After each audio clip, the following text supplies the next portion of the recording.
The city that night was a symphony of flashing lights and screaming sirens, a familiar chorus to the brave souls of Firehouse 51.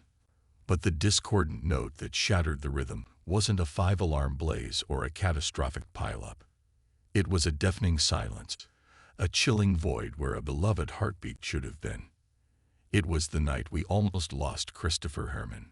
For the uninitiated, Herrmann is more than just a firefighter. He's the seasoned veteran with a twinkle in his eye and a story for every occasion. He's the gruff but gentle father figure who dispenses wisdom and tough love in equal measure. He's the co-owner of MAYDAY, the unofficial sanctuary where the heroes of our city wash away the grime and the grief of their relentless battles. He is, in so many ways, the very soul of Firehouse 51. The news ripped through the firehouse like a flashover, hot and all-consuming. Herrmann, stabbed. The words felt foreign, a cruel joke that no one was laughing at. This was a man who had stared down infernos, who had walked through walls of flame to save strangers. To be taken down not by a collapsing building or an unseen explosion, but by a senseless act of violence in the one place he should have been safest. It was a bitter pill to swallow. The initial shock gave way to a maelstrom of emotions. Fear, raw and visceral, gripped every member of the 51 family. The usual boisterous energy of the firehouse evaporated, replaced by a heavy, suffocating silence.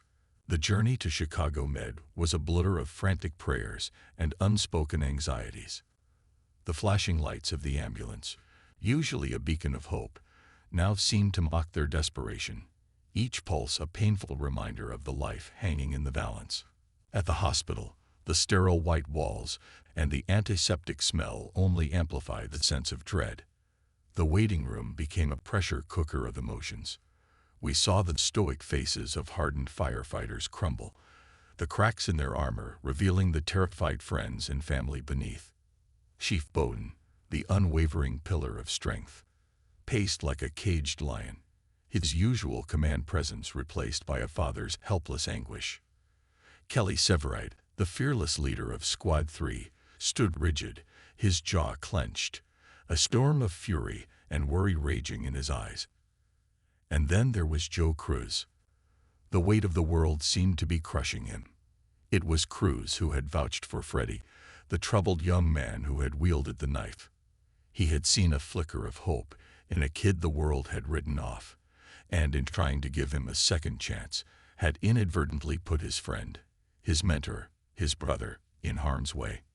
The guilt was a poison, coursing through his veins, visible in the haunted look that shadowed his face. His pain was a palpable entity in the room, a testament to the deep bonds that tie these heroes together. The minutes stretched into an eternity. Every update from the doctors was a lifeline, every setback a punch to the gut. We, the viewers, held our breath with them. We felt the lump in our throats as Cindy, Herrmann's rock and the mother of his children, arrived, her face a mask of disbelief and terror. Her strength in that moment was a quiet, fierce testament to the love that binds a family, a love that was being tested in the cruelest of ways. This wasn't just a television show at that moment. It was a reflection of our own deepest fears, the sudden, unexpected loss of someone we hold dear. It was a stark reminder that even the strongest among us are vulnerable, that life can change in the blink of an eye. The emotional core of this ordeal was the unwavering display of loyalty and love from the Firehouse 51 family. They were more than just colleagues. They were a tribe, a clan forged in the crucible of shared danger and sacrifice. They closed ranks around Cindy and the Herrmann children, a silent promise to protect and support, no matter the outcome. Their presence was a fortress against the encroaching darkness, a beacon of hope in the sterile despair of the hospital. As Herrmann fought for his life on the operating table, his Firehouse family fought their own battles in the waiting room. Battles against fear, against guilt, and against the crushing weight of uncertainty. The shared glances, the comforting hands on shoulders, the quiet words of reassurance. These were the unspoken language of a family in crisis. The news that Herrmann would pull through was a collective exhale, a release of tension so profound it was almost dizzying. But the scars of that night would run deep. For Herrmann, the physical recovery would be arduous, but the emotional and psychological toll would be a longer, more complex journey. For the rest of Firehouse 51, it was a stark reminder of their own mortality and the preciousness of the bonds they shared.